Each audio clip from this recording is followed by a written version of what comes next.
মংগলাচৰণ বুলি ক'লে সাধাৰণতে আমাৰ মনলৈ এটি কথাই আহে, সেইটো হ'ল মংগল আচৰণ, মংগল যুগ আচৰণ, সেয়াই হ'ল মংগলাচৰণ।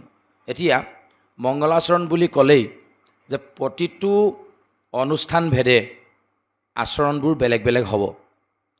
এতিয়া আমাক শাস্ত্ৰই কৈছে মংগলাচৰণ কেৱল শুনিলে বা কেৱল পাঠ কৰিলে আমাৰ কামত নাহে, আমি তাক কাৰ্যত ৰূপায়িত কৰিম। মংগলাচৰণ আমি কৰিব লাগিব। যে কেনেধৰণে কৰিম বা মংগলাচৰণনো কি?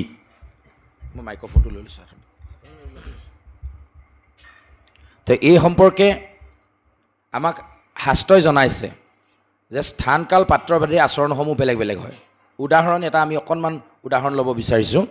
যেতিয়া ৰাতিপুৱা ঠিক 9 বজাত এজন ছাত্ৰই কিতাপৰ বেগটোত ভিতৰত লাগিলে কিতাপ নাথাককেই, কাপোৰ কানি অলপকে ভৰাই লওক, কিন্তু তেখেতে ইউনিফৰ্মযোৰ পিন্ধি সময় ঠিক 9টা বজাত যেতিয়া ৰাস্তাইদি যাব, আমাৰ মনলৈ ধাৰণা কি আহিব? স্কুললৈ গৈছে বুলি আহিব, নহয় জানো? আমি এনেকৈ মত বিনিময় কৰি একদম ঘৰুৱাভাৱে কথাখিনি পাতিম, আলোচক হিচাপে নহয়। তেওঁ স্কুললৈ গৈছে নিচিনা ধাৰণা হ'ব। কিয়? সময়টো হ'ল 9 বজা, স্কুললৈ যোৱাৰ সময়, আৰু তেওঁৰ গাত আছে স্কুলৰ ইউনিফৰ্ম, কিন্তু বেগত কিতাপ নাই। তেওঁ স্কুললৈ যোৱা নাই আচলতে, কিন্তু তথাপিও আমি বাহ্যিকভাৱে তেখেতক দেখি গম পাইছোঁ যে তেখেতে কি কৰিছে? স্কুললৈ গৈছে। কিন্তু সেই একেজন ছাত্ৰই কিতাপখিনি বেগত ভৰাই লৈ দুপৰীয়া 12 বজাত স্কুলীয়া ইউনিফৰ্ম নিপিন্ধি বেলেগ এযোৰ পোছাক পিন্ধি যদি স্কুলৰ ফালেকে গৈ থাকে, তেতিয়া আমি গম পামনে তেওঁ স্কুললৈ গৈছে বুলি? যদিও বেগত আভ্যন্তৰীণটো তেওঁ কি আছে? উদ্দেশ্য স্কুললৈ যোৱাই বা পঢ়িবলৈ যোৱাই, সেইকাৰণে কিতাপ ভৰাই লৈছে বেগত, কিন্তু ইউনিফৰ্ম বেগ আৰু সময়টো সঠিক নহয়। তেতিয়াহ'লে আমি বাহ্যিকভাৱে দেখি আমি কি বুজি পাম? তেখেত স্কুল নাই যোৱা। কিন্তু কিতাপ নলওঁতেও তেওঁক ভাবিছিলোঁ স্কুল গৈছে, কিতাপ লোৱাৰ পিছতো ভাবিলোঁ আমি তেওঁ স্কুল নাই যোৱা। কিয় হ'ল এই পাৰ্থক্যটো? এই পাৰ্থক্যটো বাহ্যিক আচৰণতে তেখেতক ধৰা পেলাব পৰা গৈছে, নহয় জানো? এতিয়া এই অনুষ্ঠান ভাগিলে আজি যে আমি আহিছোঁ, ইয়াত সকলোৱে বাহ্যিক আচৰণটো শুদ্ধ কৰি লৈ আহিছোঁ। সেয়া হ'ল আমি ইউনিফৰ্ম পিন্ধি আহিছোঁ, আৰু সকলোৱে গন্তব্য স্থান, কোনোবাই হলগুৰিৰ পৰা, কোনোবাই জয়সাগৰৰ পৰা, কোনোবাই আৰু বেলেগ বেলেগ ক'ৰ পৰা, আমিও লাকুৱাৰ পৰা। উদ্দেশ্য ক'লৈ আহিছোঁ? যে কনক নগৰ প্ৰাথমিক শাখাৰ নামক গৃহলৈ। বাহ্যিক সাজযোৰতে আমাক গম পোৱা গৈছে যে সেইফালে গোটেই মানুহখিনি গৈছে যেতিয়া নিশ্চয় তাত ক'ৰবাত এনেধৰণৰ ভাগৱত অনুষ্ঠান বা ভকতীয়া অনুষ্ঠান এভাগ ক'ৰবাত আছে। এতিয়া স্কুলৰ ইউনিফৰ্ম লৈ বেগত যেনেধৰণে কাপোৰ বা অন্যান্য বেলেগ বস্তু ভৰাই লৈ আহিলে, ঠিক তেনেধৰণে এই যে দেহ নামৰ বেগটো, ভিতৰত আত্মা নামৰ যিটো মোনা আছে, মানে দেহ নামৰ মানে শৰীৰটোৰ লগত যে আমাৰ এটা বেগ আছে, বেগটো হ'ল আত্মা বা হৃদয়। এতিয়া হৃদয়খনৰ মাজত যদি আমি গ্ৰাম্য কথা অলপ ভৰাই লৈ আহিছোঁ, যিখিনি ইয়াত পাতিম, হয়নে নহয়? তেতিয়াহ'লে স্কুললৈ আহিছোঁ যদিও তেওঁ মানে সফল নহ'ব। কাৰণ কেলৈ? বেগত কিতাপ নাই। এই কথাষাৰ এইকাৰণে কোৱা হৈছে, আমাৰ ফালে বহু সমাজত এনেকুৱা মানুহ আমি দেখিছোঁ যে নামগৃহলৈ আহে, ভাদ মাহত আমাৰ ফালে গোপিনীসকলৰ নাম লোৱাৰ উথপ থপ লাগে। এইফালে লাগেনে নাজানো। আপোনাৰ আজি বোলে গোপিনী 40 গৰাকী, কালিলৈ 80 গৰাকী, বাঢ়ি বাঢ়ি গৈ থাকে। যিমান আছে সকলো উঠি পৰি আহে, উদ্দেশ্য কিন্তু বেলেগ বেলেগো থাকে। আমাৰ ফালে এইফালে আছে নে নাজানো।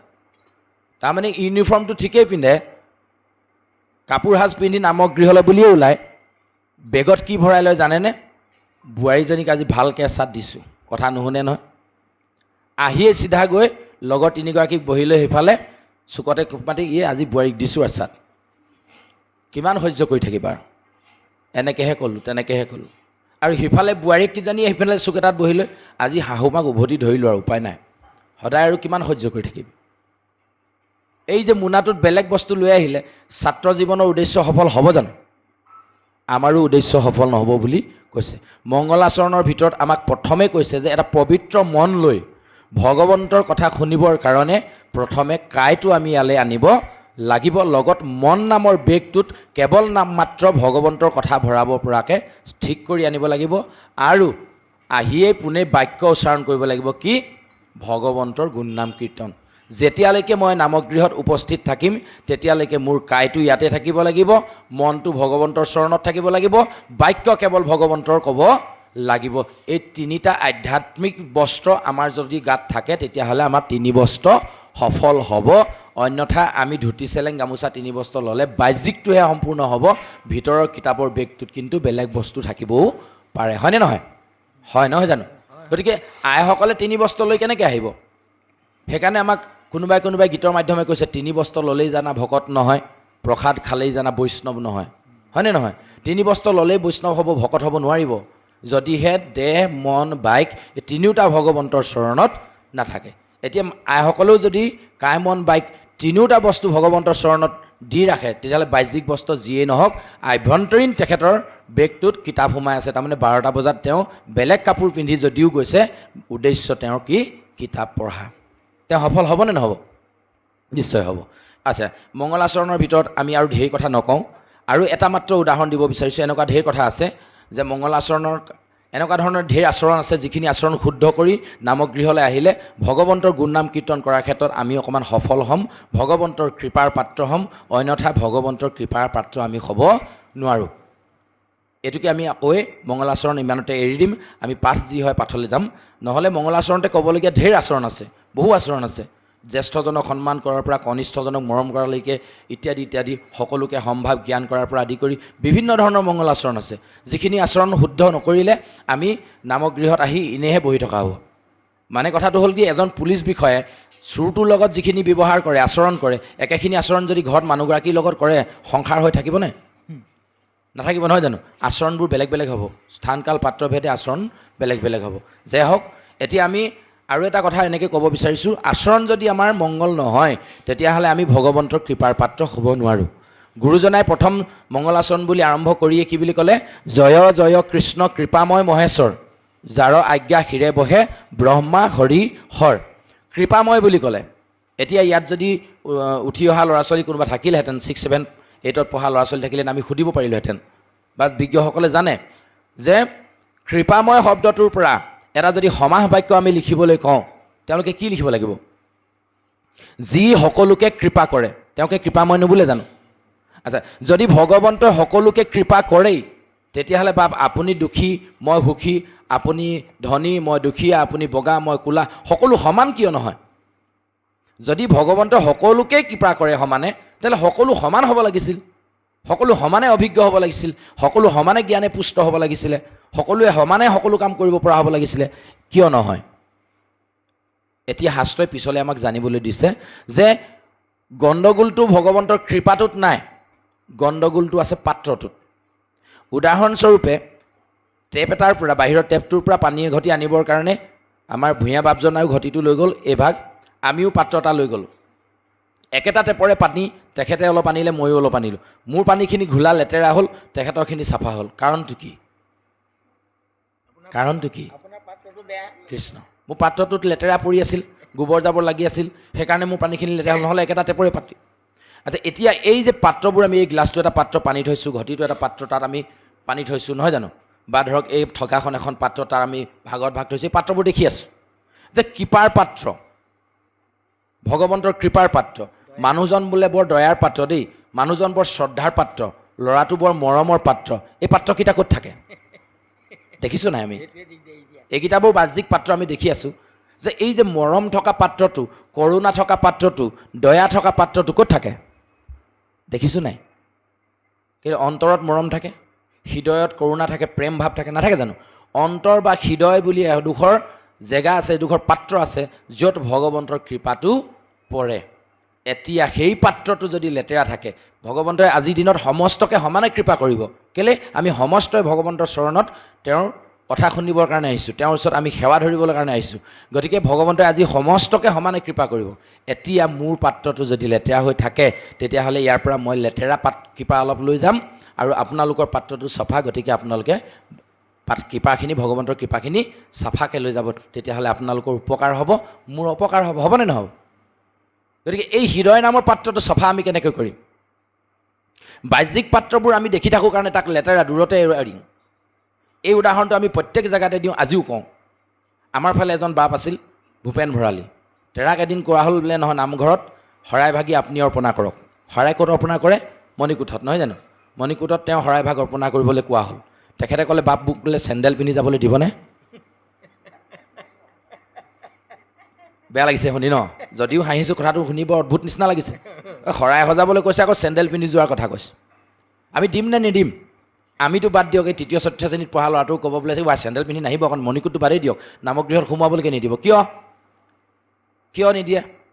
চেণ্ডেলযোৰে বিভিন্ন ধৰণৰ জেগা গচকি আহিছে, লেতেৰা গচকি আহিছে, গতিকে চেণ্ডেলযোৰ ভিতৰলৈ নিয়াটো মানা আছে। লেতেৰা পবিত্ৰ জেগাডোখৰ লেতেৰা বস্তুটো আমি কিয় ভৰাম? চিধা চিধিকৈ উত্তৰটো ওলাই আছে। আচ্ছা, মই ঘৰৰ পৰা খোজকাঢ়ি আহিম খালী ভৰিৰে, তেতিয়া মোৰ ভৰিটো ভিতৰলৈ ভৰাবলৈ দিব নাই? ভৰিটো খুলি থৈ আহিম নি বাহিৰত? মই যেনিবা ঘৰৰ পৰা খালী ভৰি আহিলোঁ, ইয়াৰ পৰা মোৰ ঘৰ যেনিবা 0.5 কিলোমিটাৰ দূৰত আছে, 0.5 কিলোমিটাৰ ৰাস্তা মই খালী ভৰিৰে খোজকাঢ়ি আহিছোঁ, ভৰিটোতো মই বাহিৰত খুলি থৈ আহিব নোৱাৰোঁ চেণ্ডেলযোৰ নিচিনা। ভৰিটোতো মই ভিতৰলৈ সোমাবই লাগিব তেতিয়াহ'লে। তো ভৰিটো ধুই সোমাম, চেণ্ডেলযোৰ ধুই সোমাম আকৌ, তেতিয়া হ'ব নাই? তথাপিও নিদিয়ে। কিয়? যাৰ স্থান য'ত, স্থান অনুপাতেহে মান পায়। আপুনি নুপুৰ লাগিলে 1,00,000 টকীয়া পিন্ধক, সি স্থান পাব ভৰিত। সেন্দুৰ লাগিলে আপুনি 5 টকীয়াই লওক, সি স্থান পাব শিৰত। হয়নে নহয়? গতিকে চেণ্ডেলৰ স্থান সদায় বাহিৰতেই, গতিকে তাক তাতে স্থান দিব লাগিব। এই যে বাহ্যিকভাৱে লেতেৰা বোলা বস্তুটো দেখিলোঁ, তাক কোনো কাৰণত ভিতৰলৈ আনিবলৈ দিয়া যিটো অনুমতি প্ৰদান আমি নকৰিলোঁ, বাহিৰতে থলোঁ, ঠিক তেনেধৰণে আত্মাত যিখিনি লেতেৰা মই লৈ আহিছিলোঁ ঘৰৰ পৰা, ঘৰ বাৰী, ল'ৰা ছোৱালী, গৰু ছাগলী, টকা পইচা, বিভিন্ন ধৰণৰ যিখিনি মোনাত ভৰাই আনিছিলোঁ, এইখিনি পোনে আহি নামসিংহতে, কিছুমান নামঘৰত নামসিংহ ভাগ দিয়ে বাটচৰাতে, নাই যদিও আপুনি বাটচৰাতে সেৱাভাগ জনাই ভগৱন্তৰ নামসিংহৰ প্ৰতি সেৱাভাগ ধৰক। কাৰণ গুৰুজনে আমাক দিছে, পুণ্য অৰণ্যৰ মাজে মাধৱৰ নামসিংহ প্ৰকাশ কৰয় আতি বৰে, যাৰ ধ্বনি শুনি ভয়ে পাপমতি হস্তি চয়, পলাই আতি কাষতে লৰে। হয়নে নহয়? গতিকে আমি আমাৰ এই যিবোৰ লেতেৰাবোৰ তাতে খুলি থৈ গুচি আহিব লাগিব। মায়াৰ কাপোৰবোৰ আমি তাতে খুলিম, খুলি মাত্ৰ 3 বস্তুলৈ সোমাম, সেই যে মন বাইক, আৰু ঘূৰি যাওঁতে লাগিলে সেইখিনি আমাৰ লগত লাগিয়ে যাওক, এইখিনি ল'বই লাগিব। কেলৈ? আমি সংসাৰলৈ আহিছোঁ 4 আশ্ৰম 4 পুৰুষাৰ্থ সাধনৰ কাৰণে, ধৰ্ম অৰ্থ কাম আৰু মুখ্য। গতিকে এইটো আমি কৰিবই লাগিব। আমি সংসাৰত ব্ৰতী থাকিবই লাগিব। আমাক উদাহৰণটো দিছে এনেকৈ, উদাহৰণস্বৰূপে এখন নাও, সি নাও হিচাপে মূল্য কেতিয়া পাব? বামত থাকিলে নে পানীত থাকিলে? একে নাও ধুনীয়াকৈ বনাই মেলি বাপজনাই নদীত ধুনীয়াকৈ ইপাৰ সিপাৰ ক'ব পৰাকৈ থৈ দিছে, আৰু মই ঘৰৰ চোতালত সজাই থৈছোঁ। নাওখনৰ মৰ্যাদা ভূঞা বাপৰখনে পাবনে মোৰখনে পাব? ভূঞা বাপৰখনে পাব। কিন্তু ৰিক্সি আকৌ তেওঁখনে আছে, পানীত ডুবিবও পাৰে, মোৰখন নুডুবে আকৌ। মানে সংসাৰ কৰিলেই ৰিক্সটো বাঢ়ি যায়, কিন্তু মূল্য সংসাৰ কৰিলেহে মনুষ্যৰ আছে, নহ'লে নাই। এইটো মায়াটো আমাক লগত দিছেই ভগৱন্তই। আচ্ছা, এতিয়া ডাঙৰ কথাটো হ'ল যে এই সংসাৰখন পাৰ হ'বলৈও কিন্তু সেইখন নাওতে উঠিব লাগিব। নাওখনত নুঠিলে আমি পাৰ হ'ব নোৱাৰোঁ। কিন্তু নাওখন আকৌ পানীৰ ওপৰতে থাকিব লাগিব, নহ'লে আকৌ তাৰ মূল্যও নাই। মানে সংসাৰ সাগৰ পাৰ হ'বলৈ যিখন নাৱত উঠিম, সেইখন নাও সেই সংসাৰ পানীৰ মাজতে থাকিব। কিন্তু নাওখনত যদি পানী সোমায়, সেইখন নাৱত আমি উঠিম নে নুঠিম? নুঠোঁ। কেলৈ? ডুবি মৰাৰ সম্ভাৱনা আছে, হয়নে নহয়? আমাকো সেইটোকে কৈছে, সংসাৰ নামৰ এই মায়াৰ নাওখনত তুমি উঠিবা, একো নাই, কিন্তু সেই মায়াখনত মজি তুমি থাকিব নালাগিব। তাৰমানে নাওখনত ফুটা থাকিব নালাগিব। আমাৰ বিষয় নাওখন আমাৰ ফুটা, সেইকাৰণে আমি সেইখনত পানী সিঁচোতে ইপাৰ পাবলৈ দেৰি লাগে। এই ল'ৰাটোৰ মানে হিঁচা, সেইফালে ছোৱালীজনীৰ কাৰণে হিঁচা, এইফালে মাৰ কাৰণে হিঁচা, দেউতাৰ কাৰণে হিঁচা, এই যে মায়াবোৰৰ মাজত আমি সিঁচোতে পানী সোমাই আছে ন, ইফালৰ পৰা গোটেই ফুটা, এই ফুটাবোৰেদি পানী সোমাওঁতে ভগৱন্তৰ কথা মানে ঢালিছোঁ ফুটাত, ইফালে ওলাই গুচি গৈছেগৈ। এনেকৈ হ'লে আমি সংসাৰ ভৱবৈতৰণী পাৰ হ'ব নোৱাৰোঁ। গতিকে এই ৰাম নামৰ নৌকাত উঠি ভৱবৈতৰণী পাৰ হ'বৰ কাৰণে আমি সেইখন নাৱতে উঠিব লাগিব, কিন্তু সেই নাৱত পানী কেতিয়াও সোমাব নালাগিব। আৰু সেইকাৰণে কৈছে, সংসাৰৰ পংকৰ মাজত থাকি হৃদিপদ্ম ভগৱন্তৰ প্ৰতি আমি পোন কৰি ৰাখিব লাগিব। হৃদিপদ্ম ধৰি গজেন্দ্ৰে ত্ৰাসী মধুসূদন কৰাৰ কাৰণে গজেন্দ্ৰে মুকুতি লাভ কৰিলে, এনেধৰণৰ কথা আমাক কৈছে। এনেকুৱা ধৰণৰ বহু ধুনীয়া উদাহৰণৰ সৈতে আমাৰ মংগলাচৰণ ভাগ গুৰুজনে আমাক আগবঢ়াইছে। আৰু পিছলৈ বহুত তেনেকুৱা ধৰণৰ থাকিলে। নমো নমো মধুমূৰ ৰিপু মহাহৰি, মধু আৰু মূৰ নামৰ 2জন দৈত্য দমন কৰিছিলে বুলি কৃষ্ণৰূপে আমি গম পাওঁ। কৃষ্ণ বলৰামৰ ৰূপত তেওঁলোকে মধু আৰু মূৰ দানৱ 2জন বধ কৰিছিলে বুলি গম পাওঁ। কিন্তু গুৰুজনে ইয়াৰ বৰ চতুৰালিৰে এটা শব্দ ব্যৱহাৰ কৰি দিলে, ৰিপু। নমো নমো মধুমূৰ দানৱ মহাহৰি, অসুৰ মহাহৰি বুলি নাই লিখা। ইয়াত ৰিপু বুলি লগাই দিলে। গুৰুজন বিৰাট চতুৰ। আমি সেই শব্দবোৰৰ অৰ্থ বুজিব লাগিব। ৰিপু মানে কোনবোৰ? কাম, ক্ৰোধ, লোভ, মোহ, দম্ভ, দেশ, অহংকাৰ, এইবিলাক ৰিপু নহয় জানো? যে এই ৰিপুবোৰৰ কথাকে আমাক কৈছে যে আমাৰ মাজতো তেনেকুৱা প্ৰধান দুটা ৰিপু আছে, কামনা আৰু বাসনা। এই ৰিপু দুটাক প্ৰথমে বধ কৰিব লাগিব। তেতিয়াহে আমি এই দুটাক যদি দমন কৰি ৰাখিব পাৰোঁ, কামনা আৰু বাসনাক যেতিয়া দমন কৰি ৰাখিব পাৰিম, তেতিয়াহে আমি সংসাৰ সাগৰ পাৰ হোৱা নাওখনত আমি যাত্ৰাটো আৰম্ভ কৰিব পাৰিম। সেইকাৰণে আৰম্ভণিতে গুৰুজনাই কৈছে নমো নমো মধুমূৰ ৰিপু মহাহৰি অন্ত্যজী উত্তম হৈ যাক স্মৰি। আমি কালি পৰহিলৈকে অন্তেজ আছিলোঁ। আমি লাকুৱা অঞ্চলৰ চিৰিঙাও নামৰ কোনোবা এখন গাঁৱৰ ভিতৰত সোমাই থকা এখেতলোকৰ সমবয়সৰ এজন ব্যক্তি আছিলোঁ। যিদিনাই ভগৱন্তৰ কথা দুআষাৰ কম বুলি আমাৰ গাঁওখনৰ মানুহৰ মাজতে আৰম্ভ কৰিলোঁ, কোনোবাই এখেতলোকৰ নিচিনা কোনোবা এজন ব্যক্তিয়ে পাই আমাক উপকাৰ কৰিলে, বাহি আমাৰ ভিডিঅ' এটা তেখেতৰ চেনেলত ভাইৰেল কৰাই দিলে, আৰু আজি তাৰ পৰিণামস্বৰূপে আপোনাসৱৰ শ্ৰীচৰণ সেৱা কৰাৰ এই সুযোগকণ আমি লাভ কৰিলোঁ। এয়া হ'ল ভগৱন্তৰ কথা কোৱাৰ কাৰণেহে। মই মোৰ কথা কোৱা হ'লে আপোনাসৱে ইয়ালৈ মোক নামাতিলেহেঁতেন, বা যদি মোৰ নিজৰ জীৱনৰ কথা ইয়াত আৰম্ভ কৰোঁ, আপোনালোকে মোক উঠিবলৈ ক'বলৈও বেছি সময় চাগে নালাগিব, নহয় জানো? কাৰণ আমি ভগৱন্তৰ কথা শুনিবলৈ আহিছোঁ। আৰু যি ধৰণে আমাক কোৱাৰ কাৰণে এই আসন দিলে, আপোনাসৱে শুনিলেও সেই আসন পাব। কাৰণ কেলৈ? শ্ৰৱণ প্ৰথম ভক্তি, কীৰ্তন তাৰ পাছত। গতিকে আহক আমি সকলোৱে ভগৱন্তৰ গুণনাম কীৰ্তন এনেধৰণে শ্ৰৱণ কৰোঁ, যাৰ যোগেদি অনাগত দিনত আজিৰ দিনটোৰ এই বিশেষ সময়খিনি আমাৰ কাৰণে এটা আশীৰ্বাদ স্বৰূপ হৈ পৰিব। ভগৱন্তৰ কৃপা আমাৰ হৃদয়ত লব্ধমান হ'ব, যাৰ যোগেদি অনাগত দিনত আমি আমাৰ অনুজসকলকো সেই পথেদি যাবৰ কাৰণে আহ্বান জনাব পাৰিম।